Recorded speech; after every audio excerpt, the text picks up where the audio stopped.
صبح عاشور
شام کی بستی میں ننگ سر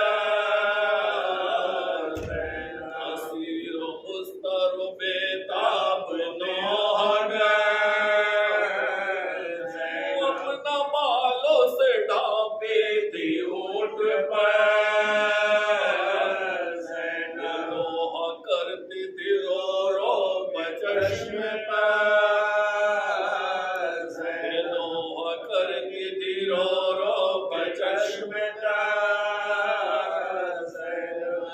حسین کی ہوں فاطمہ کی جائی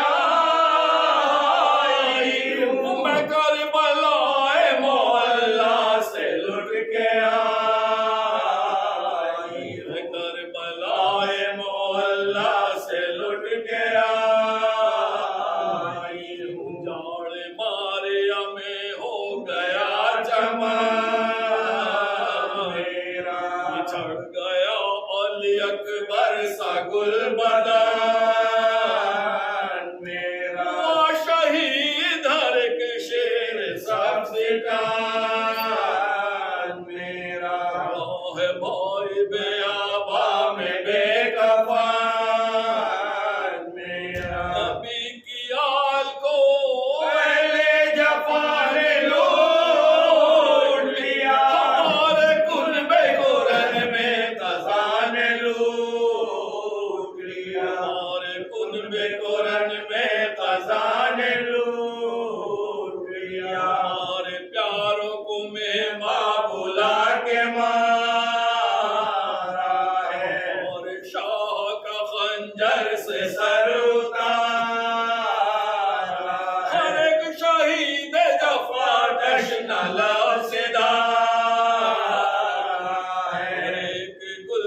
بدن رن میں پارا پارا ہے چمن میں فاطمہ کے آگئی خزاں نشان مرتضوی کا مٹا نشان نشان مرتضوی کا مٹا نشان ہماری تھی جو بضاعت اجڑ گئی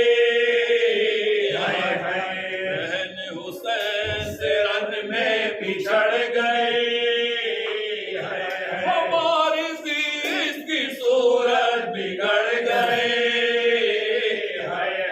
ایک اور تازہ مصیبت یہ پڑ گئی ایک اور تازہ مصیبت یہ پڑ گئی بندے ہیں ہاتھ منہ اپنا چھپا نہیں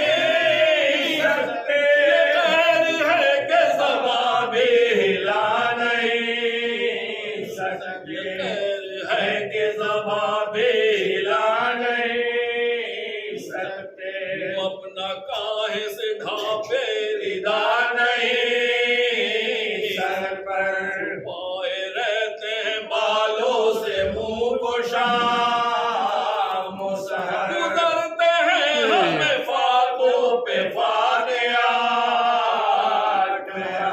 خوف ہے کہ غشا جاتا ہے ہمیں اکثر جو چادریں بھی کوئی رحم کھا کے دیتا ہے شبر آگے اسے وقت چھین لیتا شبر آگے اسے وقت چھین لیتا ہے یہ کرتی تھی پشتر پہ زینب دل کی قریب اونٹ کے لایا لہیں سرے شبی پکڑ کے ہاتھوں سے دل کو تڑپ گئے ہمشیر کاری بھائی بچا لو مجھے کسی کاری بھائی بچا لو مجھے کسی تمہارے مرنے کی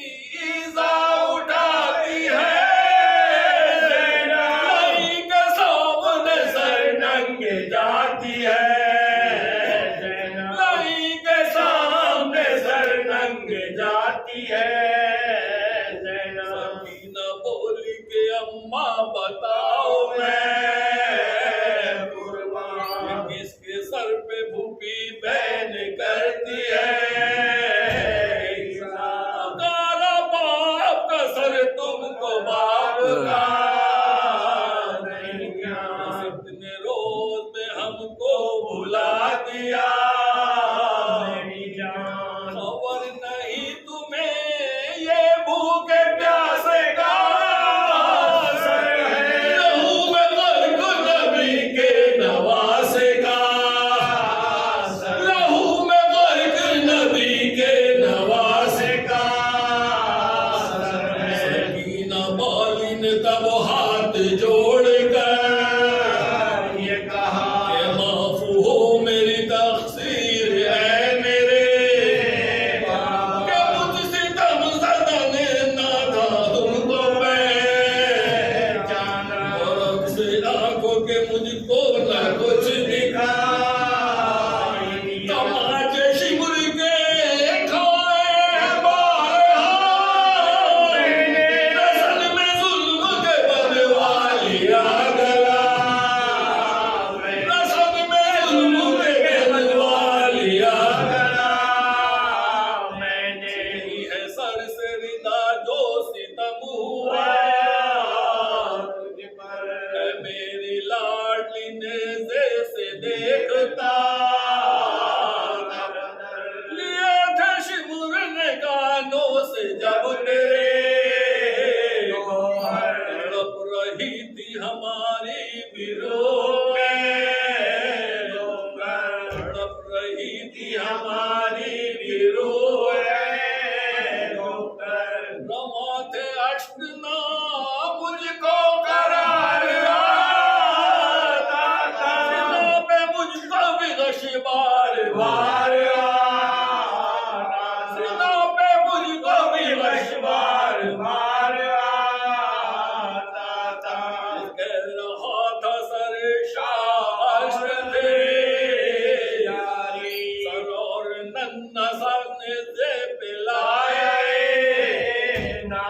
غریب پانوے ملتر کے لائے ساری رو رو کے اس کو وہ درد کے ماری میرے لال میرے بے کفن غریب سینہ پہ چڑھ کے ہوائے میرے قریب سینہ پہ چڑھ کے ہوائے میرے قریب بہن سن کے جگر ٹکڑے ہو گیا سب کا ضبط ہو سکا بانوں نے سر کو پیر لیا ارے یزید پہ آئے اسیر والا کا عابد بے پر سے منہ دیکھا کا عابد بے پر نے مڑ کے منہ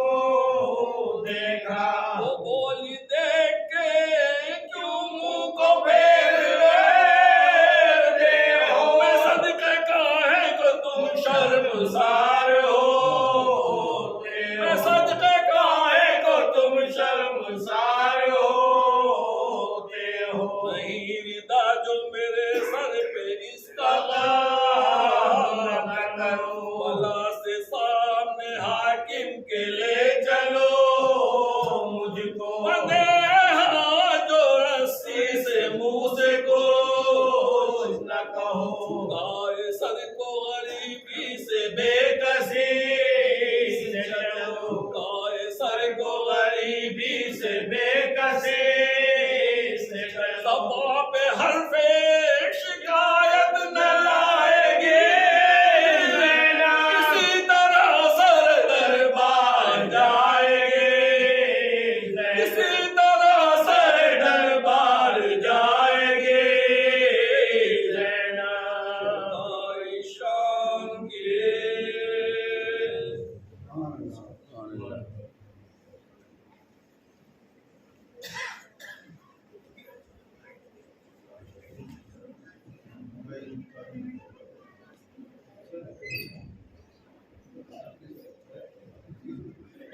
سے فائدہ انجام دے رہے تھے جناب حسن نقوی صاحب اپنے خصوصی انداز میں.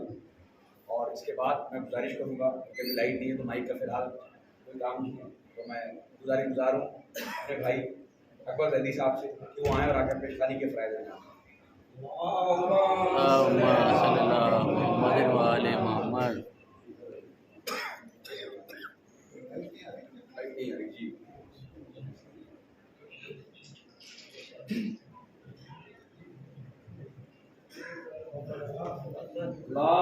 اللہم صلی اللہ محمد و آل محمد.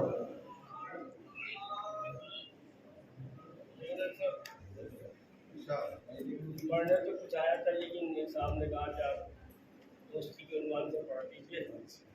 میں بھی آیا تھا پڑھنے لیکن انہوں نے کہا کہ آپ وہی پڑھ دیجیے. اچھا وقت ہے آپ دونوں پڑھ دیجیے. اللہم صلی اللہ محمد و آل محمد. ایسا بھی جہاں میں کوئی خوش نصیب ہے، ایسا بھی جہاں میں کوئی خوش نصیب ہے جو آیتوں سے دور نہیں ہے قریب ہے، جو علم دوستی کا مکمل ادیب ہے. آواز دی حسین نے ہے وہ حبیب ہے، آواز دی حسین نے ہے وہ حبیب ہے. رفتار اس کی دیکھیے راہ شباب میں خود آ گیا ہے یہ میرے خط کے جواب میں. رفتار اس کی دیکھیے راہ شباب میں خود آ گیا ہے یہ میرے خط کے جواب میں. دیکھیں کہ شاید یہ کربلا کی فضاؤں کا ہے اثر، شاید یہ کربلا کی فضاؤں کا ہے اثر، لبیک کی حسین صداؤں کا ہے اثر، اللہ پنجے تن کی دعاؤں کا ہے اثر، گلزار فاطمہ کی ہواؤں کا ہے اثر، گلزار فاطمہ کی ہواؤں کا ہے اثر. دیکھیں کہ سوچو ذرا کہاں سے کہاں ہو گئے حبیب اور ناد علی پری تو جمع ہو گئے حبیب.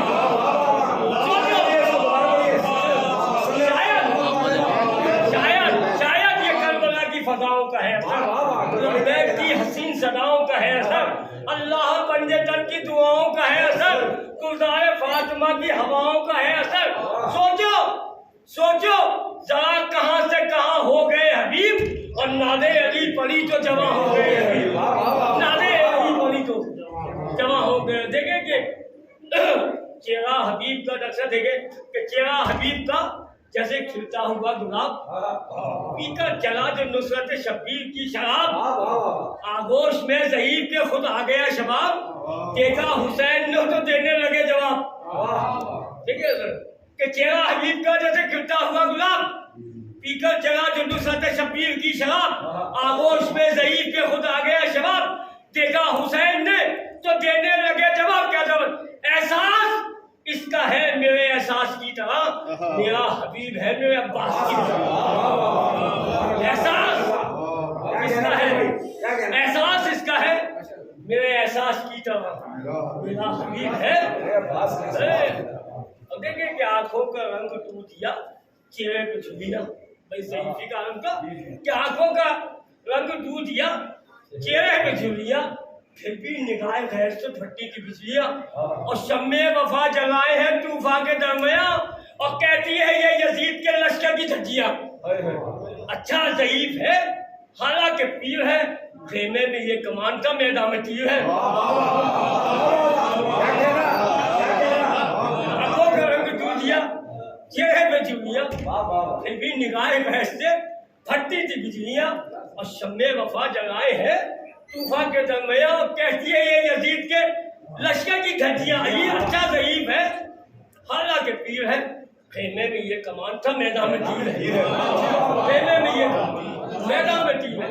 کیا کہنا. اور یہ مسائل کو بند کی جب یہ گفتگو ہوئی تو زینب سلام کہتی ہے فضا نے دی صدا. زینب سلام کہتی ہے فضا نے دی صدا، بولے حبیب ہائے یہ کیا وقت آ گیا، بولے حبیب ہائے یہ کیا وقت آ گیا، مجھ کو سلام اور کہے بنت مرتضیٰ، جب یہ سنا تو بولے شہید شاہ کربلا. ایسے وقت میں جناب حبیب نے امام کی مدد کی ہے. یہاں حسین کے چرن پر حسین کے دشمن تھے کہ زینب سلام کہتی ہے فضا نے دی صدا. بولے حبیب ہائے یہ کیا وقت آ گیا, مجھ کو سلام اور کہے بنت مرتضیٰ. جب یہ سنا تو بولے شہنشاہ کربلا ارے یہ کیا کہا کہ بنت علی ہو تجھے سلام, گر فاطمہ بھی ہوتی تو کرتی تجھے سلام, گر فاطمہ بھی ہوتی تو کرتی تجھے سلام.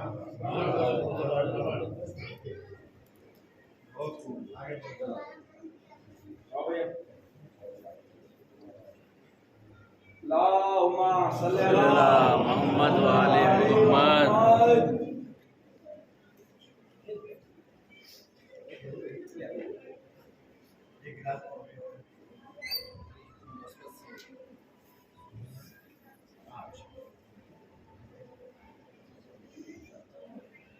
افسوس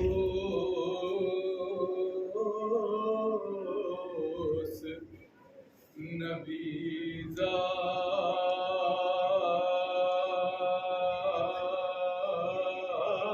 زادیوں کا شام میں جانا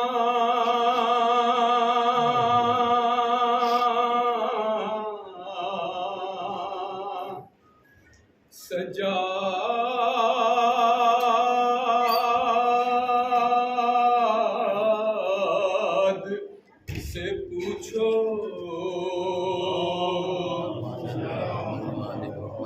افسوس نبی زادیوں کا شام میں جانا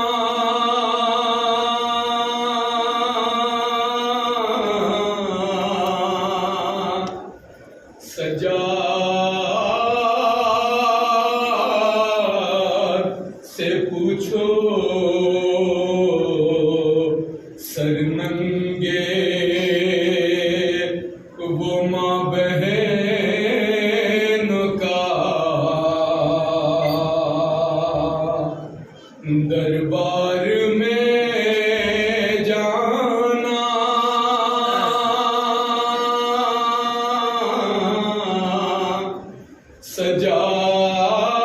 سجاد سے پوچھو افسوس نبی زادیوں کا شام میں جانا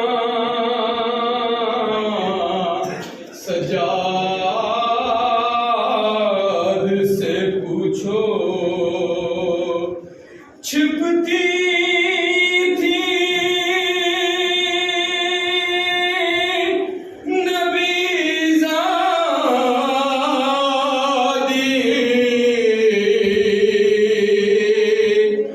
نبی زادی کے پیچھے کس شرم و حیا سے چھپتی تھی نبی زادی نبی زادی کے پیچھے کس شرم و حیا سے اور شمر کا ان بیویوں کے نام بتانا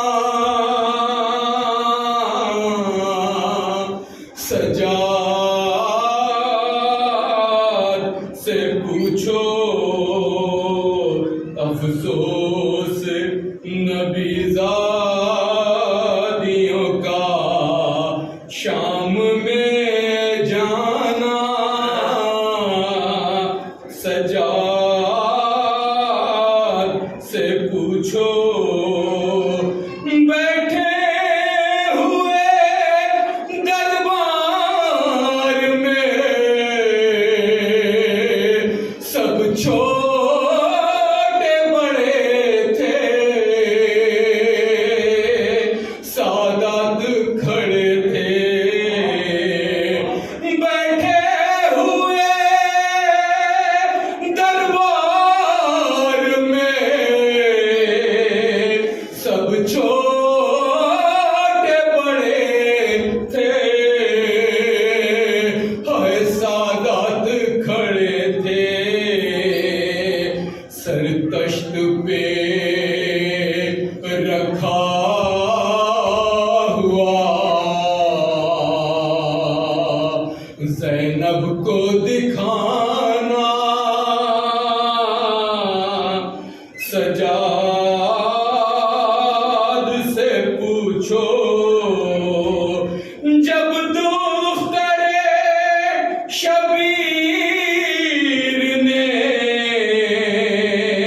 زندہ میں قضا کی آفت کی گھڑی تھی جب دختر شبیر نے زندہ میں قضا کی آفت کی گھڑی تھی وہ ننھی سی میار بندھے ہاتھوں پہ اٹھانا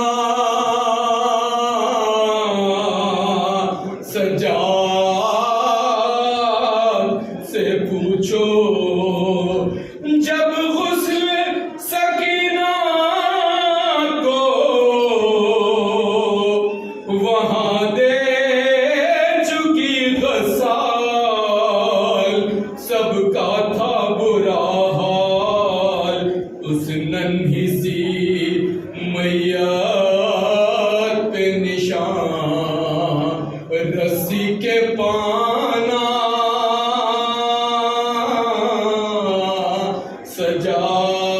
سجاد سے پوچھو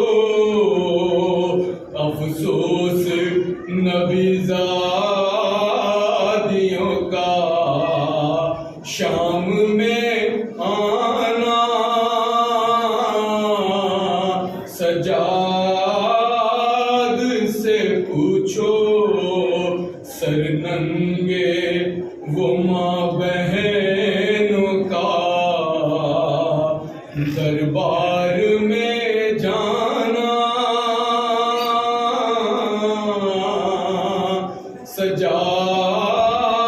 سجاد سے پوچھو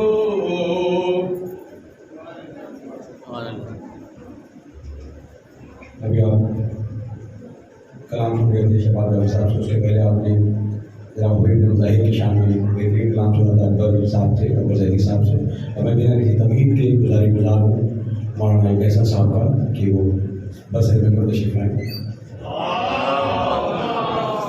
صلی اللہ محمد وآل محمد۔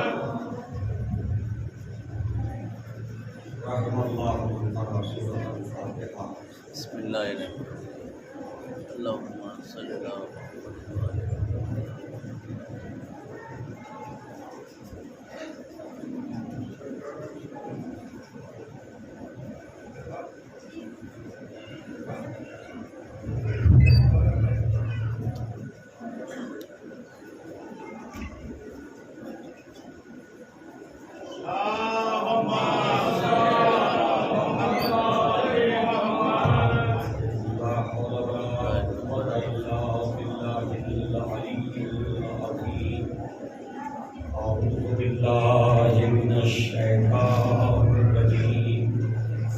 بسم اللہ الرحمن الرحیم الحمد للہ الذی ہدانا لہذا وما كنا لنهتدی لولا ان هدانا اللہ لقد جاءت رسل ربنا بالحق الصلاة والسلام على اشرف الانبیاء المرسلین مولانا و مولا الثقلین جد الحسن والحسین ابی القاسم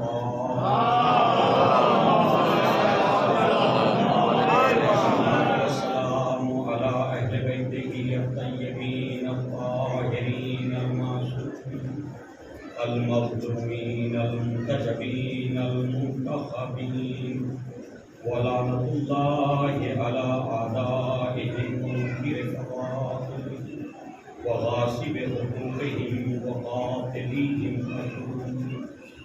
من ليلتنا إلى قيام يوم الدين أما بعد فقد قال الله سبحانه وتعالى في كتابه الكريم وفرقانه الحميد وقوله الحق بسم الله الرحمن الرحيم كنتم خير أمة أخرجت للناس تأمرون بالمعروف وتنهون عن المنكر وتؤمنون بالله ولو آمن أهل الكتاب خير لهم گرامی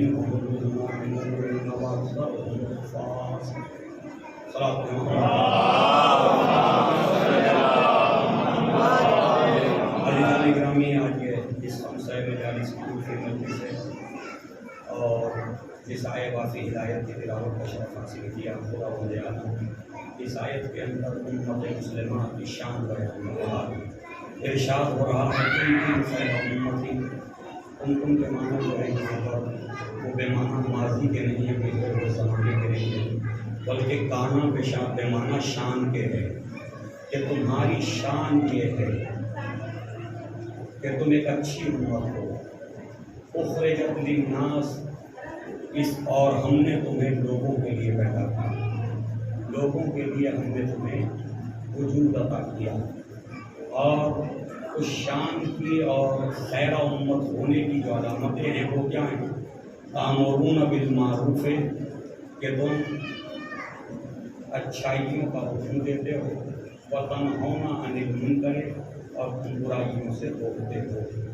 اس کا مطلب یہ ہے کہ امت کی جو خیر پہ ذکر کیا نا کہ یہ امت ایک اچھی امت ہے، تو اچھی امت دو چیزوں کی وجہ سے ہے، ایک یہ کہ اچھائیوں کا حکم دے اور برائیوں سے روکے۔ جس دن امت کے اندر سے یہ دو صفات نکل جائیں گی، جب یہ اچھائیوں کا حکم دینا چھوڑ دے گی، برائیوں سے روکنا چھوڑ دے گی، تو پھر یہ خیر امت نہیں رہی۔ صلاۃ پڑھیں محمد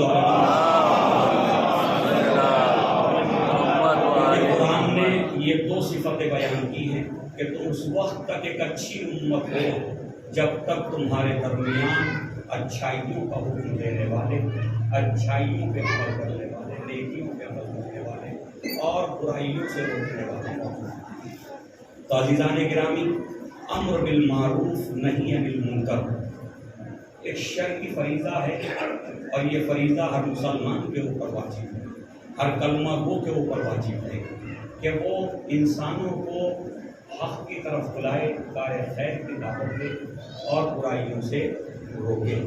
اب جو انسان برائیوں سے روک رہا ہے اور اچھائیوں کا حکم دے رہا ہے، لامحالہ برائیوں سے روکنے والے کے لیے ضروری ہے کہ وہ برائیوں سے خود بھی دور رہے، اور اچھائیوں کی طرف بلانے والے کے لیے ضروری ہے کہ وہ اچھائیوں کو خود بھی نیکیوں کے مطابق خود بھی عمل کرے۔ اس لیے کہ اس وقت تک دعوت کا اثر نہیں ہوتا کہ جب تک آپ اس پہ خود عمل پیرا نہ ہو۔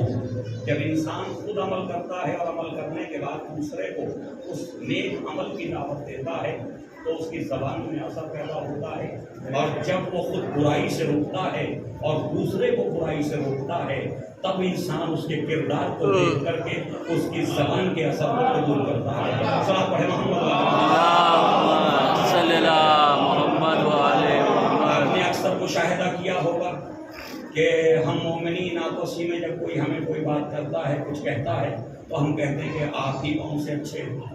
تو وہ یہ جو جملہ پلٹ کے کہا جاتا ہے تو اس کا مطلب یہ ہے کہ کہیں نہ کہیں انسان خالی زبان سے متاثر نہیں ہوتا جب تک کہ اس کے اعمال میں اس کے اعمال اس کی زبان کا ساتھ نہ دیں۔ اور یہی ایک بڑا جو ہے وہ امتیاز ہے مومن کا کہ جب زبان قول انسان کے عمل کا ساتھ دیتا ہے، قول انسان جب عمل انسانی کا ساتھ دینے لگے تو قرآن کی زبان میں مومن کہا جاتا ہے، اور جب قول اور عمل میں اختلاف ہو جائے، کہتا کچھ اور ہو کرتا کچھ اور ہو، بس اسی کو منافق کہا جاتا ہے۔ صلاۃ پڑھیں محمد محمد وعلى محمد۔ نفاق کا فرق بھی بڑا یہ عمل اور بیرون عمل کا ہے۔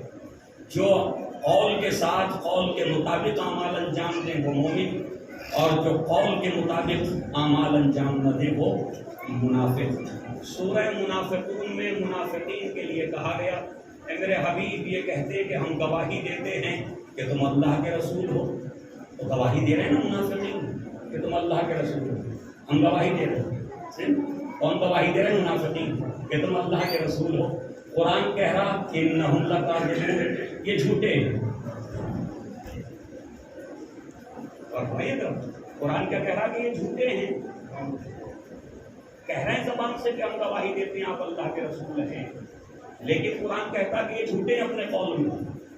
تو جھوٹے کیوں ہیں؟ کہ جب مومن بھی وہی کلمہ پڑھتا اشہد ان محمد رسول اللہ اور پھر منافق بھی وہی کلمہ پڑھتا, تو منافق جھوٹا کیوں ہے؟ تو جھوٹا اس لیے ہے کہ زبان پہ جو اس کے ہے وہ دل میں نہیں ہے. صلاۃ پڑھیں محمد والے اس کا مطلب یہ ہے قول کا جھوٹا ہی جھوٹا نہیں ہوتا, عمل میں جو جھوٹا ہو وہ بھی جھوٹا ہوتا. صلاۃ پڑھیں محمد والے. ایک بار سب مل کے صلوات پڑھنے والا.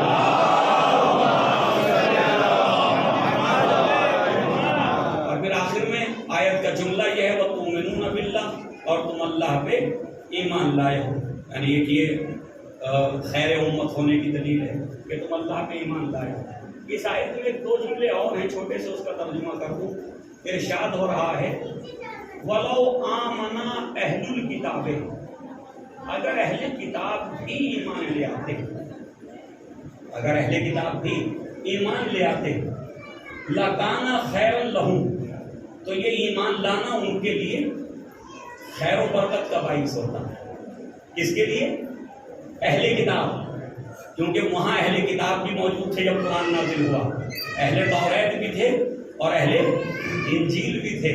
تو یہ قرآن کہہ رہا ہے کہ اگر یہ بھی ایمان لے آتے تو ان کے لیے خیر و برکت کا باعث ہوتا. اور اس کے بعد وہ جملہ جس کے لیے میں آپ کو زحمت دے رہا ہوں کہ قرآن کہتا منہم المؤمنون, اور اہل کتاب میں سے کچھ لوگ ہیں جو مخلص مومن ہیں. اللہ رے عدالت قرآن پاک ہے, اور فرمائیے گا پوری قوم خلاف کھڑی ہے حضور پاک حضرت محمد مصطفیٰ صلی اللہ علیہ وسلم. لیکن قرآن کہہ رہا ہے منہم المؤمنون, ان میں سے کچھ ہیں جو صاحبان ایمان ہیں. اس کا مطلب اگر ساری قوم بھی اس قرآن کے خلاف کھڑی ہو جائے پھر بھی قرآن اس پوری قوم کو برا نہیں کہتا. اگر ان میں 4 آدمی بھی صحیح ہیں تو ان کی تعریف کرتا. سلام ہے محمد والے محمد. یعنی یہودیوں میں بھی کچھ مومن ہیں, عیسائیوں میں بھی. اہل کتاب تو وہی 2 تھے نا, زبور تو وہاں تک آئی نہیں تھی اور نہ زبور کے ماننے والے آئے. اور کیجیے گا تو 4 کتابوں میں سے 2 ہی کتابوں کے ماننے والے تھے اور تیسری کتاب کا نزول ہو رہا تھا. تو قرآن نے کیا کہا منہم المؤمنون, ان میں سے کچھ ہیں جو ایمان صحیح ایمان رکھتے. اس کا مطلب قرآن پاک نے سابقہ شریعتوں پہ ایمان لانے والوں کی بھی کبھی برائی نہیں کی. اگر وہ اپنی شریعت پہ مخلص تھے, جو حضور جو اللہ کی طرف سے نازل ہوا تھا اس شریعت میں رہتے ہوئے اس پہ ایمان لائے ہوئے تھے, تو قرآن نے ان کی بھی مدح و تعریف کی ہے. تو عزیزان گرامی, ہمیں کم سے کم قرآن کے ماننے والوں کے اندر اتنا انصاف, اتنی عدالت تو ہونی چاہیے کہ جو اچھا اسے اچھا کہہ سکے, جو برا اسے برا کہہ سکے. صلاۃ پڑھیں محمد والے.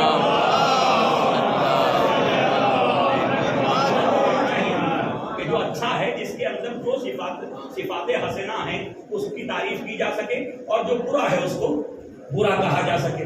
اب کچھ لوگ کہتے ہیں کہ برا مت کہو, تو بھائی برا نہ کہیں تو اچھوں کو کیا کہیں؟ اگر برے کو برا نہ کہیں تو اچھوں کے لیے کیا کہیں؟ پھر پتہ کیسے چلے کہ اچھا کون ہے برا کون ہے؟ صحیح نا. تو جو برا ہے اس کو برا کہو جو اچھا ہے, اور اگر برے کو بھی اچھا کہو گے اور اچھے کو بھی اچھا کہو گے تو پھر تو دونوں ہی اچھے ہو گئے نا, پھر برا ہے کہاں؟ صلاۃ پڑھیں محمد والے محمد.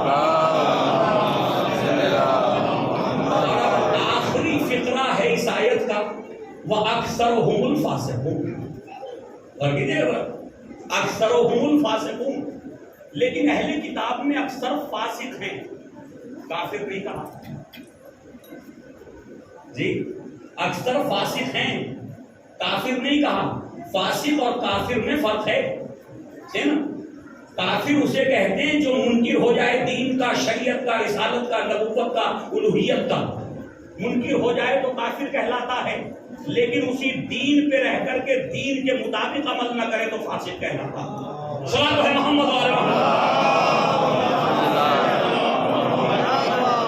دین کو مانتا ہے, دین کے مطابق عمل نہیں کرتا تو وہ فاسق کہلاتا.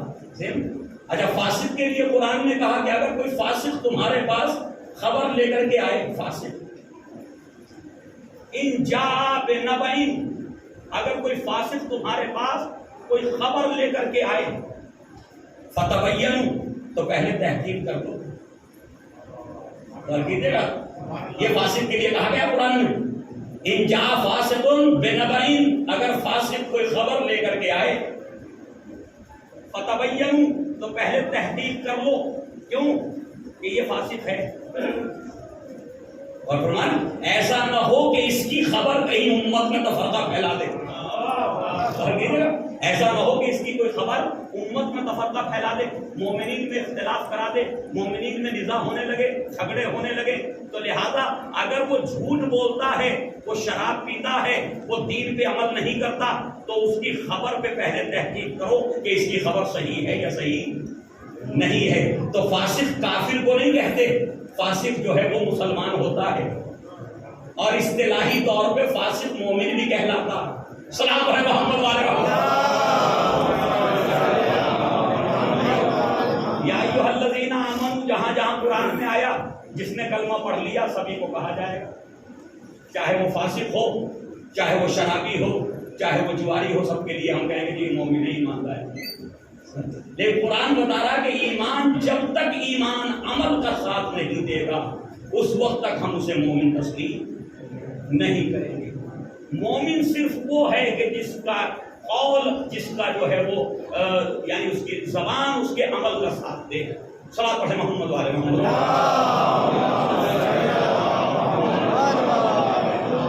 لہذا عزیزان گرامی، اسلام کو سمجھنے کی ضرورت ہے. اسلام خالی زبان کا مذہب نہیں ہے، اسلام خالی قول کا مذہب نہیں ہے، بلکہ اسلام جو ہے وہ عمل کی دعوت دیتا ہے. اسلام عمل کی دعوت دیتا، اور نجات کے لیے قول کافی نہیں ہے. اگر قول کافی ہوتا تو منافقین بھی مومن ہوتے، کیونکہ قول میں وہ بھی کہیں نہ کہیں تصدیق رسالت کر رہے تھے، تصدیق نبوت کر رہے تھے، لیکن ان کے اذہان اور ان کا عمل جو ہے وہ کہیں نہ کہیں اس قول کے مخالف تھا جو باتیں بول رہے تھے. تو عزیزان گرامی، ہماری ذمہ داری یہ ہے کہ قول سے پہلے، کہنے سے پہلے سوچیں کہ اس پہ ہم عمل کر سکتے ہیں یا نہیں کر سکتے، اور وہی کلمہ کہیں اپنی زبان سے کہ جس کے مطابق ہم عمل کر سکتے ہوں. وہ بھی قرآن میں موجود ہے. جس وقت جنگ حنین ہو رہی اس وقت کا واقعہ ہے کہ جی اصحاب یہ کہنے لگے آج تو ہماری بڑی تعداد، حنین میں ایک بڑا لشکر تھا مسلمانوں کا، تو کہنے لگے آج ہماری تعداد بہت ہے، آج تو ہم یقیناً فتح حاصل کر کے رہیں گے. تو خدا نے کہا کہ بڑا کلمہ کبھی زبان پہ جاری نہ کرو، کبھی تکبر نہ کرو، غرور نہ کرو. کیوں؟ اس لیے کہ کبھی کبھی چھوٹے گروہ بڑے گروہ پہ غالب آ جاتے ہیں، چھوٹے گروہ بڑے گروہ پہ غالب آ جاتے ہیں، چھوٹی جماعتیں بڑی جماعتوں پہ غالب آ جاتی ہیں. تو عزیزان گرامی، اور وہی ہوا حنین کا حال کہ جو یہ کہہ رہے تھے آج تعداد میں ہم بہت ہیں، وہی بھاگتے ہوئے نظر آئے، وہی فرار کرتے ہوئے نظر آئے، جبکہ تعداد میں زیادہ تھے. تو عزیزان گرامی، ایمان انسان کو ثابت قدم رہنا سکھاتا ہے. بس جہاں ایمان ہوگا وہاں سے باتیں قدم ہوگا، اور جہاں ایمان نہیں ہوگا وہیں میدانوں سے اور باطل کے مقابلے سے فرار ہوگا. اور لوگ ڈر کیوں جاتے ہیں، گھبرا کیوں جاتے ہیں حق بولنے میں؟ کہیں نہ کہیں مفادات سامنے آ جاتے ہیں. اور کسی کا مفادات سامنے آ جاتے ہیں کہ ان کے ساتھ میرے مفادات جڑے ہوئے ہیں، اگر میں یہاں حق کہوں گا تو میرے مفادات کو نقصان پہنچے گا. اور اسی چیز نے پوری امت مسلمہ کو پریشانیوں میں مبتلا کر دیا، مصیبتوں میں مبتلا کر دیا. امت کی جو شان تھی وہ ختم ہو گئی مفادات کی وجہ سے، کہ ہم میں سے ہر آدمی اپنے مفاد کو دیکھ کے گفتگو کرنے لگا کہ اگر میرے مفاد کے مطابق ہے تو میں بولوں، اور اگر مفاد کے خلاف ہے تو خاموش رہوں.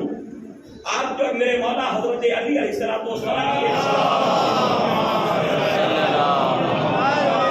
فرماتے ہیں کہ مومن وہ ہے، مومن کی علامت یہ ہے کہ اگر اسے سچ بول کے نقصان بھی پہنچے تو وہ سچ کو اختیار کرے.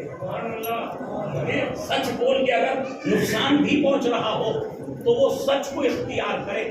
کبھی جھوٹ کی طرف نہ جائیں. تو یہ ہمیں تعلیم دی جا رہی ہے. اب ہمارے ہی درمیان بہت سے لوگ ہیں کہ جو ہر بات پہ معترض ہیں. اگر قرآن کی ان آیات کو پڑھو، ان کا ترجمہ کرو اور اس میں کچھ تلخی آ جائے، جبکہ ترجمہ ہی تلخ ہے. صلاۃ پڑھے محمد والے محمد صلی اللہ آ جائے کہ قرآن ہی تلخ ہے، میٹھا ہے ہی نہیں. قرآن میٹھا نہیں ہے، شیریں نہیں ہے بھائی، قرآن ہی تلخ ہے. اور قرآن کو تلخ ہونا ہی تھا، کیونکہ میٹھے تو قوانین دور جاہلیت تھے. دور جاہلیت کے جو قوانین تھے وہ میٹھے میٹھے تھے سب، کہ چوری کرو اور پھر بھی جو ہے وہ اچھے انسان بن کے رہو، جھوٹ بولو اچھے انسان کہلاؤ، شراب پیو اچھے انسان کہلاؤ.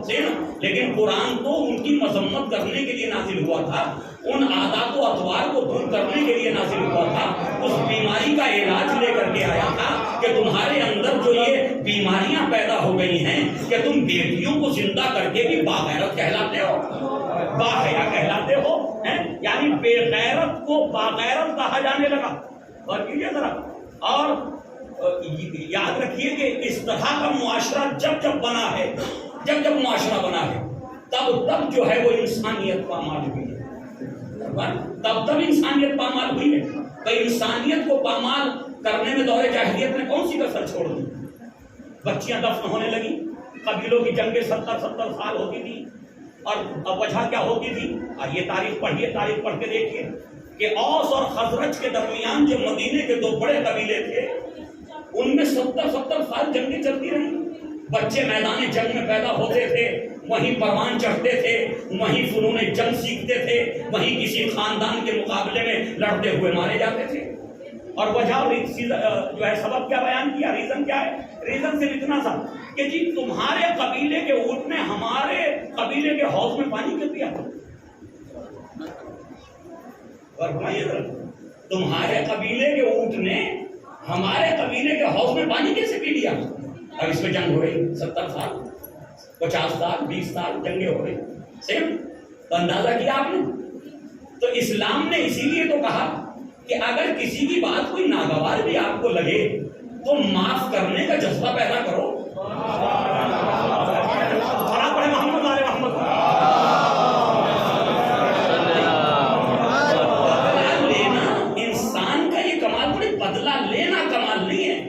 بدلہ لینے میں انسانیت نہیں ہے، بدلہ لینے کے بجائے اسے معاف کر دینے میں انسانیت ہے. بدلہ لینے کے بجائے اسے معاف کرنے میں انسانیت ہے. قرآن نے بدلہ لینے کی اجازت تو ضرور دی ہے، لیکن یہ کہہ کے دی ہے کہ جتنا سامنے والے نے آپ پہ ظلم کیا ہے اس سے زیادہ آپ بدلہ نہیں لے سکتے. اب مجھے انصاف سے بتاؤ کہ اس سے زیادہ بدلہ نہیں لے سکتے جتنا ظلم ہوا. اور پھر قرآن کی آیت کہتی اور اگر تم معاف کر دو تو اس کا اجر ہم دیں گے. آپ کو کسی نے ایک تماچا مارا، جتنی قوت سے مارا اس سے زیادہ قوت سے اگر آپ نے مار دیا تو فاتدو، تو اس کا مطلب تم نے اعتدا کی، تم نے حد کو تجاوز کیا. اور ہمارے تو عزیزان گرامی یقین جانیے انسانیت کو ایک ایسے ہی مذہب کی ضرورت تھی کہ جو انسان کو بربریت سے بچائے. جب انتقام بھی لینے لگے تو انتقام کے بھی حدود معین ہو جائیں کہ اتنا ہی انتقام لینا، ورنہ ابھی تک وہ ظالم کہلاتا تھا، اس کے بعد آپ ظالم کہلاتے. محمد والے محمد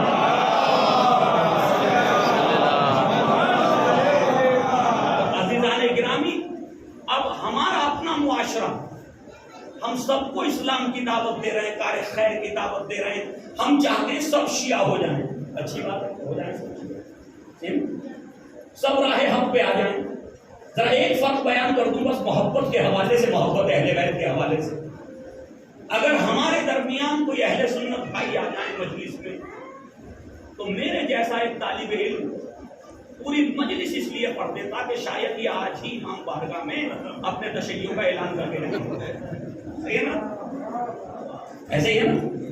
پوری مجلس دلیلیں ان کے خلاف، ساری دلیلیں ان کے خلاف ہے یا نہیں؟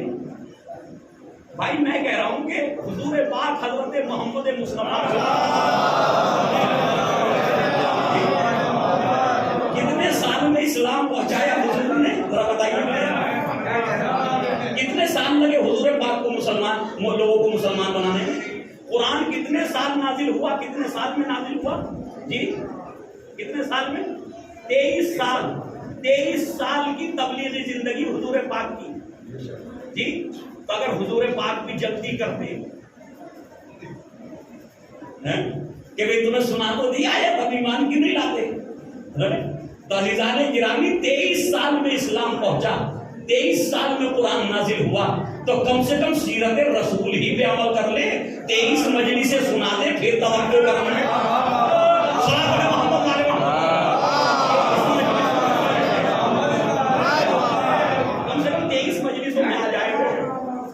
اس کے بعد توقع کرنا کہ شاید یہ ایمان لے آئے. تو عزیزان گرامی محبت کے حوالے سے ایک فرق، یوں تو ہمارے درمیان ہمارے اہل سنت بھائی اور اہل تشیع میں بہت سے فرق ہیں، ہزاروں فرق ہیں. صحیح، مجھے اس سے بحث نہیں ہے. ہزاروں فرق ہیں، ہزاروں اختلافات ہیں، مسائل کے اختلاف، فقہ کے اختلاف، تفسیر کے اختلافات ہیں، اعمال کے اختلافات ہیں، سب اپنی جگہ. لیکن محبت اہل بیت علیہم السلام کے حوالے سے، اور یہ میں اس لیے شرح کر رہا ہوں کہ کیمرہ لگا ہوا سامنے، مجھے آپ سے ڈر نہیں ہے، مجھے ان سے ڈر ہے جو میری ہی صنف کے ہیں. سلام علیہ محمد والے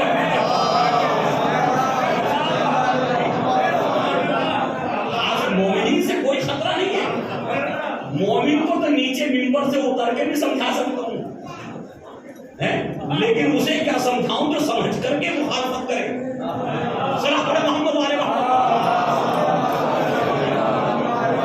کہتے ہیں کہ سوئے ہوئے کو جگانا آسان ہے، لیکن اگر کوئی جاگا ہوا اور سونے کی ایکٹنگ کرے تو اسے کوئی ہے جو جگا سکے؟ اسے نہیں جگایا جا سکتا. تو عزیزان گرامی اگر سوئے، میں تو کہتا ہوں یہ جاگنے والا جو سونے کی ایکٹنگ کر رہا نا، اس سے بہتر ہے سویا ہوا. صلاۃ علی محمد وعلی محمد. اس سے بہتر ہے سویا ہوا، کیونکہ سوئے ہوئے کی ہدایت ہو سکتی، لیکن جو سونے کی ایکٹنگ کر رہا اس کی ہدایت. صلاۃ علی محمد وعلی محمد. تو غور فرمائیے گا ایک فرق جو ہے وہ یہ ہے، اور جس کو حاکم نیشاپوری نے ایک کتاب لکھی بخاری اور مسلم کے تقریباً 150 سال کے بعد، 150 سال کے بعد ایک عالم اہل سنت حاکم نیشاپوری، انہوں نے بڑی ضخیم کتاب، کئی جلدوں میں یہ حدیث میں کتاب ہے. اس کتاب کے اندر جو ہے انہوں نے یہ قانون بنایا کہ جی حدیث کے قانون اور اصول کے اعتبار سے وہ اصول جو امام بخاری نے صحیح حدیث کے لیے مرتب کیے وہ قوانین، اور جو صحیح مسلم نے، ان دونوں اماموں نے، حدیث کے ان دونوں اماموں نے جو قوانین بنائے ہیں صحیح حدیث کو پرکھنے کے، اسی قانون کو مد نظر رکھتے ہوئے میں وہ احادیث جو ان کے قانون پہ پوری اترتی ہیں ان کو ایک الگ سے کتاب میں جمع کر رہا ہوں، جن کو وہ اپنی کتابوں میں نہ لکھ سکے. کیوں؟ اس لیے کہ تقریباً 6 لاکھ حدیثیں ملی امام بخاری کو. کتنی؟ 6 لاکھ. وہ کہتے ہیں 6 لاکھ صحیح حدیثیں ملی مجھے، صحیح حدیث 6 لاکھ. لیکن امام بخاری نے لکھی کتنی بخاری میں؟ 6000، 6 یا 6500. اگر جو حدیثیں بار بار تکرار ہوئی ان کو نکال دیا جائے تو تقریباً 6000. تو عزیزان گرامی 6000 حدیثیں لکھی 6 لاکھ میں سے، تو کتنے پرسنٹ صحیح حدیثیں لکھی؟ 1% ہے نہیں. تو 1% صحیح حدیثیں لکھی نا، تو اس کا مطلب 99% جو بخاری کو ملی تھی وہ کہاں گئی؟ تو ان کی مجبوری نہیں لکھ سکتے تھے نا ساری حدیثوں کو، لیکن ملی تو تھی. تو اس کا مطلب معاشرے میں تھی نا، مسلمانوں کے پاس، محدثین کے پاس تھی نا وہ حدیثیں.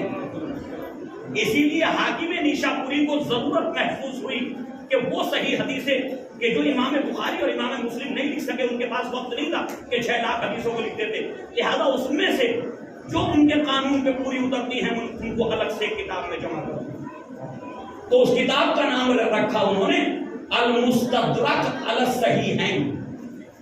اور یہ جگہ مستدرک کہتے ہیں کہ درد کرنے والی، ان حدیثوں کو جو صحیح میں آ سکتی تھی لیکن بطور مجبوری نہیں آئی، تو لہذا انہوں نے کتاب لکھی. اس کتاب میں اہل بیت علیہ الصلوۃ والسلام کی محبت کو بیان کرتے ہوئے یہ لکھتے ہیں کہ نبی کریم حضرت محمد مصطفیٰ صلی اللہ علیہ وسلم نے فرمایا کہ اگر کوئی انسان، کوئی مسلمان صاحب ایمان، اگر وہ مطاف خانہ کعبہ میں پوری زندگی گزارے. کہاں؟ مطاف خانہ کعبہ.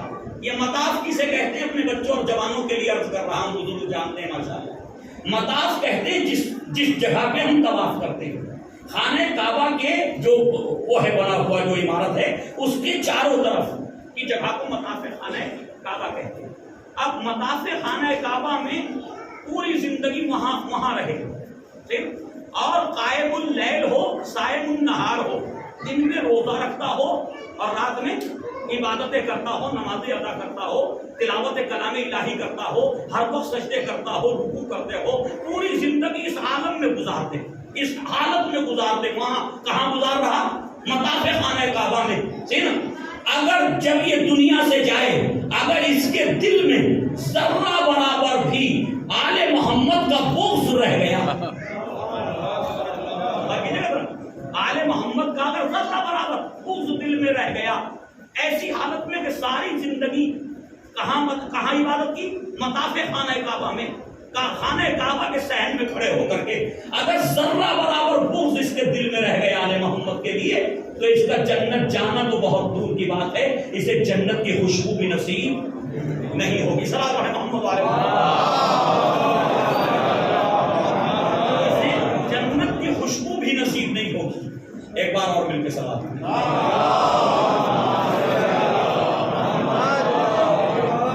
عزیزان گرامی، اندازہ کیا اس کا مطلب یہ ہے کہ محبت اہل بیت علیہ السلام تمام مسلمانوں کے یہاں اسلام کی دلیل ہے اور صاحبان ایمان کے لیے ایمان کی دلیل ہے.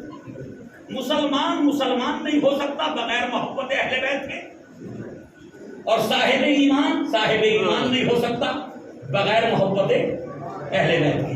جی اب جتنے فرقے ہیں امت مسلمہ میں، ویسے تو دو اساسی فرقے تو دو ہی ہیں، باقی تو اس کی شاخیں ہیں. اور ہمارے ہندوستان میں جو شاخیں نظر آتی نا، یہ شاخیں بھی جو ہے نا خالی شہروں کی طرف نسبت رکھتی ہیں. انہیں شاید باہر ملکوں میں کوئی جانتا بھی نہیں کہ یہ شاخیں ہیں کیسی. صلوات پڑھیں محمد والے محمد. لیکن چلیے جتنے فرقے ہیں تمام فرقوں کا متفق علیہ فیصلہ کہ مسلمان کو اسلام کے لیے محبت اہل بیت ضروری اور صاحب ایمان کو ایمان کے لیے محبت اہل بیت ضروری. اس کا مطلب یہ کہ ہر مسلمان سوائے ایک فرقے کو چھوڑ کر کے جو اپنے آپ کو مسلمان تو کہتا ہے لیکن مسلمانوں نے اسے مسلمان نہیں مانا، مسلمانوں نے اس کو مسلمان نہیں مانا، تو بھی ایک فرقہ ہے. اپنے نوجوانوں کے لیے عرض کر رہا ہوں، اسے ہم کہتے ہیں خوارج و نواصب. خوارج و نواصب کون ہیں؟ نماز وہ بھی پڑھتے ہیں، قرآن ان کے پاس بھی ہے، یہی قرآن ہے جو ہمارے پاس ہے، ماہ مبارک کے روزے وہ بھی رکھتے ہیں، مسجدیں ان کے پاس بھی ہیں، عبادتیں وہ بھی کرتے ہیں. تو مسلمانوں نے متفق علیہ طور پہ خوارج و نواصب کو مسلمان کیوں نہیں مانا؟ اور کیجیے گا کیوں مسلمان نہیں مانا؟ اس لیے کہ وہ علل اعلان اہل بیت سے عداوت کا اظہار کرتے ہیں. اور کیجیے گا حضرت علی علیہ السلام سے علل اعلان عداوت کا اعلان کرتے ہیں. اس کا مطلب جو علل اعلان عداوت اور دشمنی کا اعلان کرے وہ خوارج و نواصب ہے، اور جو چھپا ہوا دشمن ہو وہ منافق ہے. صلوات علی محمد وعلی محمد.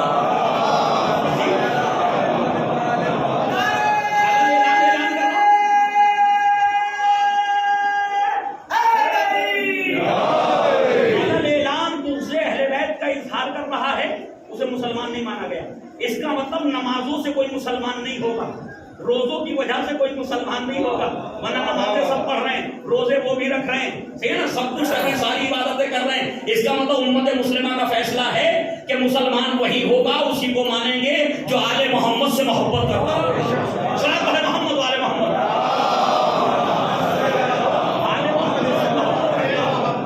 ہم اسی کو مسلمان مانیں گے. اسی لیے علماء اہل سنت اس فکر میں لگے رہتے ہیں کہ کسی صحابی کی دشمنی ثابت نہ ہونے پائے. ان کی کوششیں کیا ہیں کہ کسی صحابی رسول کی آل رسول سے دشمنی ثابت نہ ہونے پائے. اگر دشمنی ثابت ہو گئی تو صحابی تو دور مسلمان نہیں رہے گا. صلاۃ محمد والے محمد. یہ کمال ہے ذوات گرامی اہل بیت علیہ الصلوۃ والسلام کا کہ اگر کسی کی دشمنی ان سے ثابت ہو. اچھا اگر ان کی دشمنی کسی سے ثابت ہو جائے تب بھی وہ ایمان سے باہر وہ ہوگا یہ نہیں. محمد والے محمد. یہ کمال ہے محمد والے محمد کا کہ یہ دشمنی کریں جس سے کریں وہ اسلام سے نکلے گا اور جو ان سے دشمنی کرے وہ اسلام سے نکلے گا.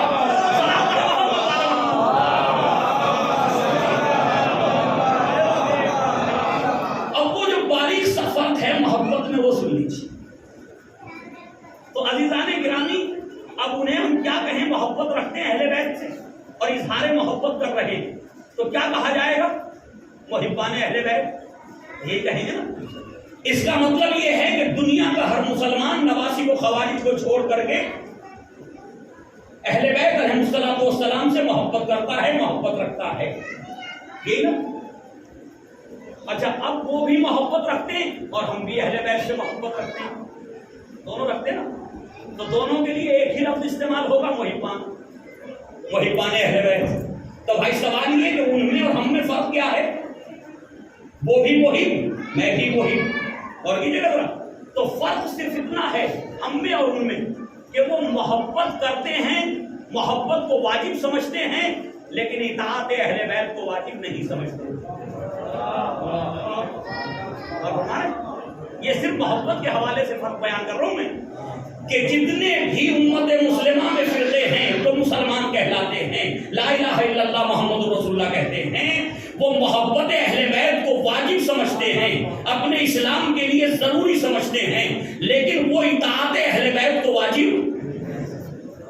اس کا مطلب یہ ہے کہ جو مسلمان محبت کو واجب سمجھے اور اطاعت کو واجب نہ سمجھے وہ سنی. وہ کون ہے؟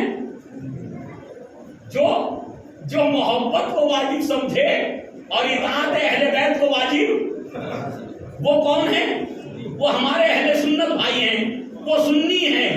اور شیعہ کون ہے؟ جو محبت کو بھی واجب سمجھے اور اطاعت کو بھی واجب سمجھے.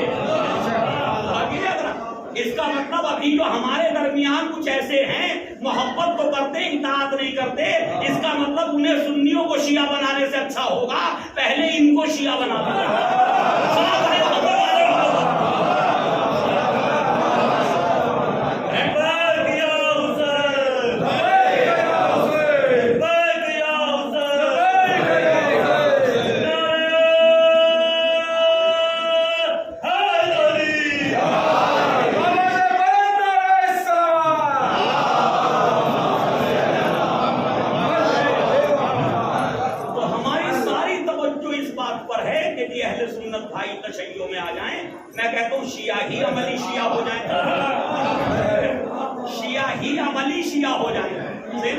اگر یہ عملی شیعہ ہو گئے تو خدا کی قسم دنیا کا نقشہ بدل دیں گے.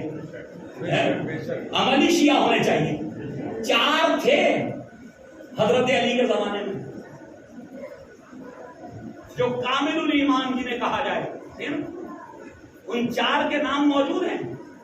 جناب سلمان فارسی ابو ذر غفاری عمار یاسر اور ایک اور بتا دیں ذرا جلدی سے اگر یاد ہو کسی کو جناب مقداد. صحیح نا عزیزان گرامی یہ 4 تھے جو عملی شیعہ عملی میں عمل کی بات کر رہا ہوں. زبانی شیعہ اس زمانے میں بہت تھے. زبانی شیعہ اس زمانے میں بھی بہت تھے کمی نہ تھی. زبیر ابن العوام حضرت علی کے پھوپھی صاحب بھائی. صحیح نا جی تھے یا نہیں تھے؟ پہلی تلوار اگر کسی کی دفاع اہل بیت میں اٹھی تو اس کا نام ہے زبیر ابن العوام. کون ہے زبیر؟ رشتہ دار بھی ہیں اور عشرہ مبشرہ میں بھی ہیں اہل سنت کے. یہاں ہمارے ہاں تو حدیث ہی صحیح نہیں ہے. جن کے یہاں ہے ان کی بات کر رہا ہوں. صلاۃ پڑھے محمد والے عشرہ مبشرہ میں بھی ہیں. اور یہ وہ انسان ہے جس کی پہلی تلوار دفاع حضرت علی میں اٹھی. جس وقت دروازے پہ ہجوم ہوا تو سب سے پہلی تلوار جو نیام میں مولا کائنات کے لیے نکلی، نیام سے باہر آئی، وہ زبیر بن العوام کی تھی. تو جس انسان نے اس وقت ان کو تلوار اٹھاتے ہوئے دیکھا ہوگا تو وہ یہ سمجھتے ہوں گے کہ ان سے بڑا کوئی علی کا شیعہ نہیں ہو سکتا. لیکن ایک زمانہ وہ آیا 25 سال کے بعد جو سب سے پہلے علی کے لیے تلوار اٹھا رہا تھا وہی سب سے پہلے علی کے خلاف تلوار اٹھا رہا ہے. محمد والے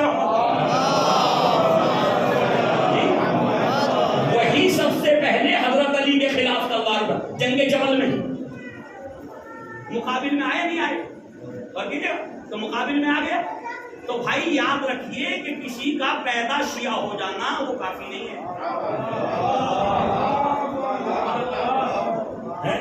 کسی کا شیعہ گھر میں پیدا ہو جانا کافی نہیں ہے، مرتے دم تک شیعہ باقی رہنا ضروری ہے. صلاۃ ہے محمد والے محمد.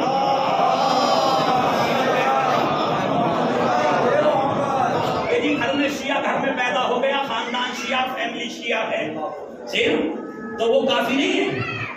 ورنہ زبیر ابن عوام سے بہتر کون ہوتا جی. لیکن یہ کہ ضروری ہے کہ یہ شیعہ رہے، مرتے دم تک شیعہ رہے. ہزاروں شیعہ ہیں تاریخ میں جو ابتدا میں علی کے ساتھ ہیں اور آخر میں بنو امیہ کے ساتھ ہیں. ایک مثال نہیں، سینکڑوں مثالیں ہیں. اسی لیے علماء اہل سنت ہم پہ الزام لگاتے ہیں.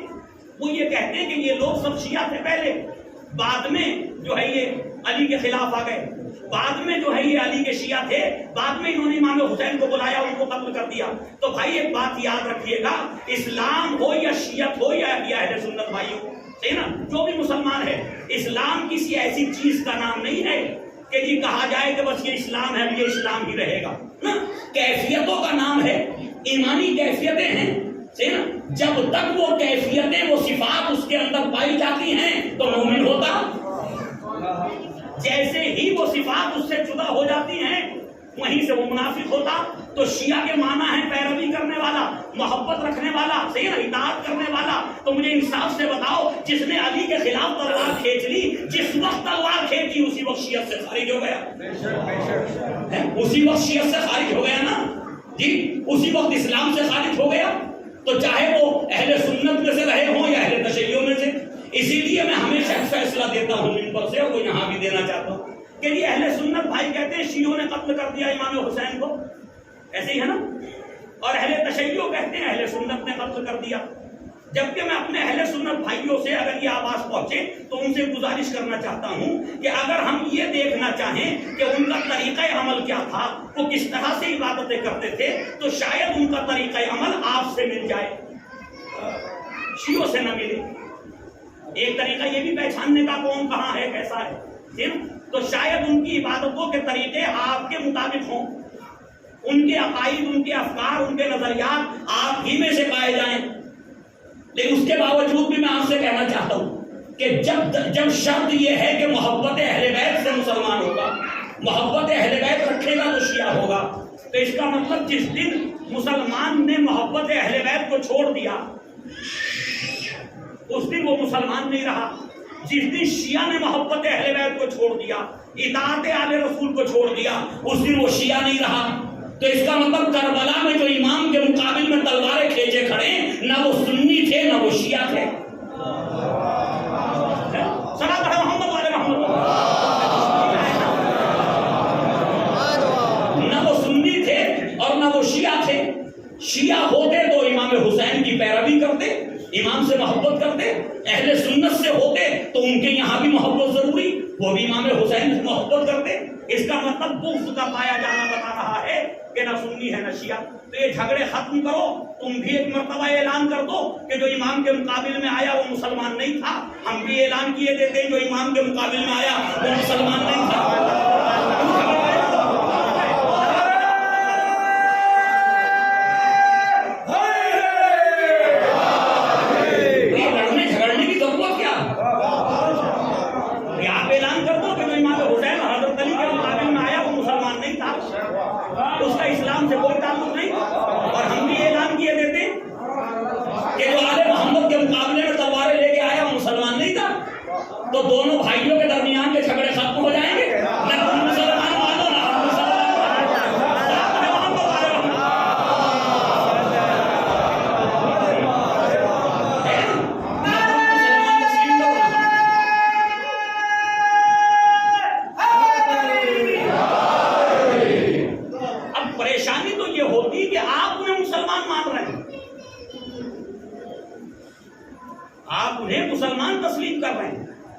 ورنہ مجھے بتاؤ کہ مسلمان کے علاوہ جب قرآن مسلمان پہ لعنت کر سکتا، لعنت اللہ علی الظالمین، اللہ کی لعنت ہو ظلم کرنے والوں پر، تو ظالم یہودی ہوگا کیا؟ ظالم صرف عیسائی ہوگا؟ ظالم صرف کوئی ہندو ہوگا؟ ظالم صرف دوسرے مذاہب کا ماننے والا ہوگا؟ یا مسلمان بھی ظلم کر سکتا؟ تو جب قرآن ظالم پہ لعنت کر رہا ہے تو ظالم میں مسلمان بھی آ جاتا، تو اس کا مطلب مسلمان پہ قرآن لعنت کر رہا، فاسقین پہ لعنت کر رہا قرآن، کاذبین پہ لعنت کر رہا قرآن، جھوٹوں پہ لعنت ہو، فاسقوں پہ لعنت ہو، تو فاسق کہتے ہی اسے ہیں جو کافر نہ ہو، مشرک نہ ہو، مسلم ہوگا تبھی تو فاسق ہوگا۔ تو قرآن تو مسلم ہوتے ہوئے لعنت کو جائز قرار دے رہا، اور ہم تو آپ کو یہ فیصلہ دے رہے ہیں کہ جو کربلا میں یہ اہل بیت کے خلاف آئے وہ مسلمان تھے ہی نہیں، تو جب مسلمان فاسق پہ لعنت ہو سکتی ہے تو جب اسلام ہی سے نکل گیا ہو اس پہ لعنت کرنا پریشانی کیا؟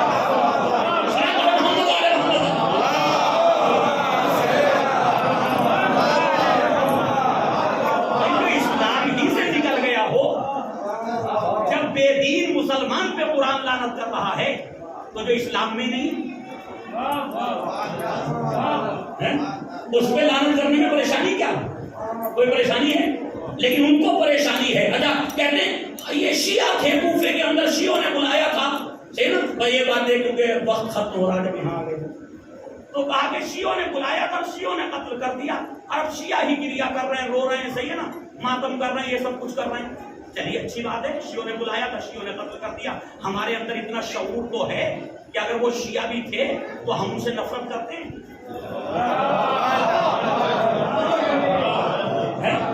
ہمارے اندر اتنا دینی شعور تو ہے کہ ہم اپنے آبا و اجداد کی اندھی تقلید نہیں کرتے؟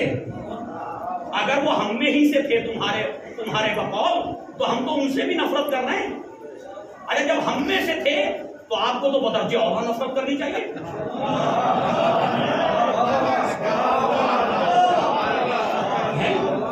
مذہبی تعصب بھی ہے، قومی تعصب بھی ہے، سبھی کچھ ہے نا، تو تمہیں تو اور لعنتیں کرنی چاہیے اور خوش ہونا چاہیے کہ شیعوں نے قتل کر دیا، ہم شیعوں پہ لعنت کر رہے ہیں، ایسے ہی ہے نا۔ لیکن عزیزان گرامی، جب ہم لعنت کرتے ہیں تو اپنے بزرگوں پہ اگر ہم لعنت کرتے ہیں تب آپ کا چہرہ اتر جاتا،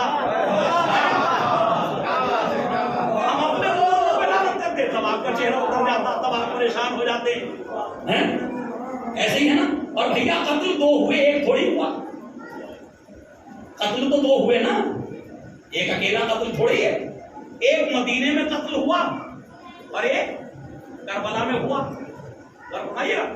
تو مدینے میں بھی شیعوں نے قتل کر دیا اور کربلا میں بھی شیعوں نے قتل کر دیا، یہی ہے نا الزام، مدینے میں بھی شیعوں نے قتل کر دیا اور کربلا میں بھی۔ تو بھیا شیعہ اتنی طاقت میں آپ کہاں سے گئے کہ خلافت آپ کی گھر ہم نے گھیر رکھا؟ فرمائیے ذرا، تو انہیں اتنی طاقت کہاں سے ملی؟ جب وہاں قاتلوں کو ہم نے پتہ لگایا تاریخ میں تو پتہ چلا طلحہ تھا صحابی، یہ نا صحابی رسول۔ اچھا یہ کبھی صحابہ کے خلاف بول نہیں پاتے، لفظ شیعہ سے تعبیر کرتے ہیں صحابہ کو بھی کہ وہ شیعہ تھے۔ اور فرمائیں تو عزیزان گرامی، وہاں طلحہ تھا، جب پوچھا گیا زوجہ سے کہ جی کون تھا جس نے حملہ کیا، کون تھا جو اندر آیا جس نے ذبح کیا، تو پتا چلا کہ نائلہ کہنے لگی ان کی زوجہ کہ ایک تو طلحہ تھا اور ایک اپنا چہرہ چھپائے ہوئے تھا، دو آدمی اندر آئے۔ تو اس کا مطلب طلحہ کا نام تو آ گیا نا، تاریخ میں موجود ہے، اور طلحہ عشرہ مبشرہ میں سے ہے، ان میں سے ہے جن کو نبی کریم نے جنت کی بشارت دی، ان میں سے ایک ہے۔ تو اس کا مطلب یہ ہوا کہ صحابی کا قاتل بھی جنتی ہے، اس کا مطلب یہی ہوا نا کہ صحابی کا قاتل جنتی ہے، اور صحابی وہ جو ذوالنورین ہو، نبی نوری نہیں تھے، بیٹیاں نورانی ہو گئی۔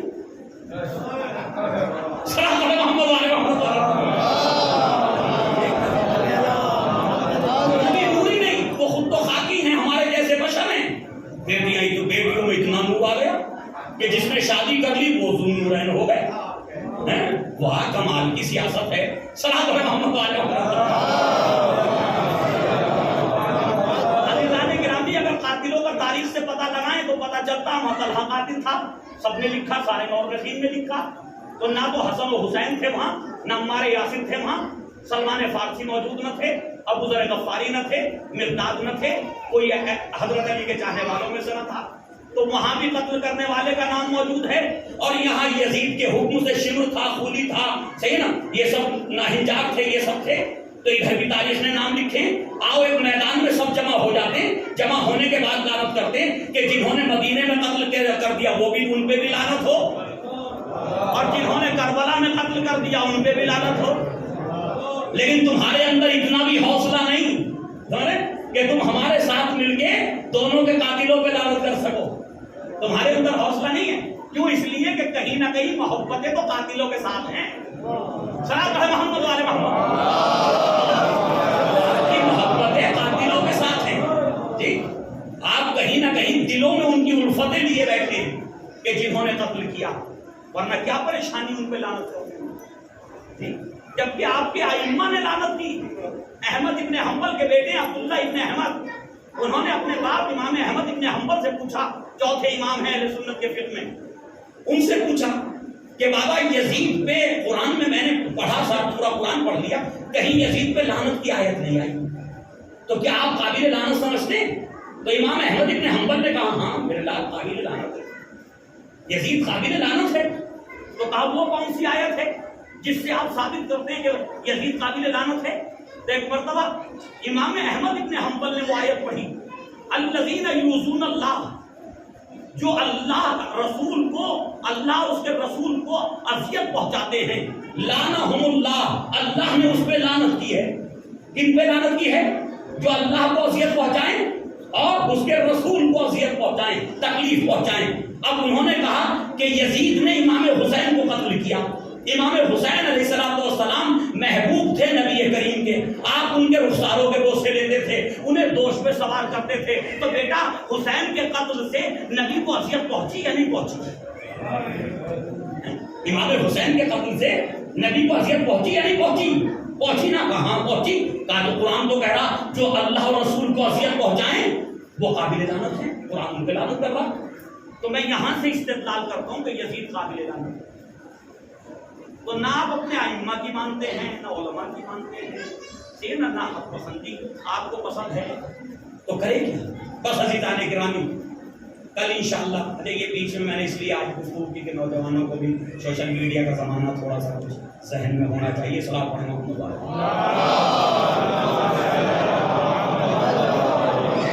بس عزیزان گرامی، امام حسین علیہ السلام کو ان لوگوں نے قتل کیا، ان لوگوں نے آپ پر مظالم کیے کہ جو لوگ نماز میں آپ پہ درود پڑھ رہے ہیں. اس سے زیادہ قوم کی بے حیائی نہیں ہو سکتی.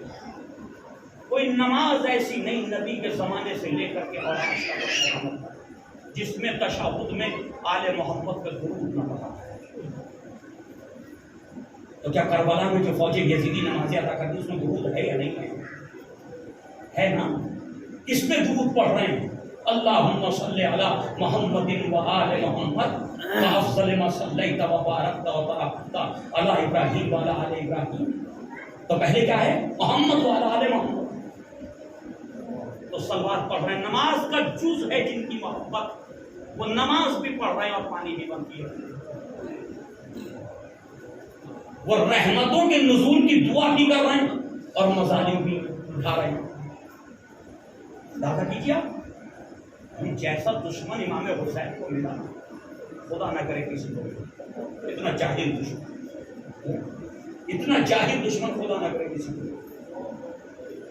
ہمیشہ دشمنی بھی ہو نا تو کسی باشعور کے ساتھ، کم سے کم وہ دشمنی میں ایک حد معین رکھتا ہے، ان حدود کو تجاوز نہیں کرتا.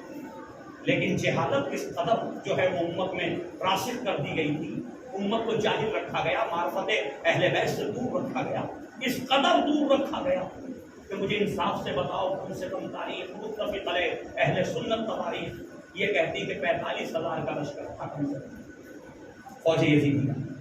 میں مرضیوں اور سلاموں کی بات نہیں کرتا، وہ اپنی جگہ وہ سلسلے کے، لیکن کم سے کم 45,000 کا لشکر تھا فوج یزیدی کا.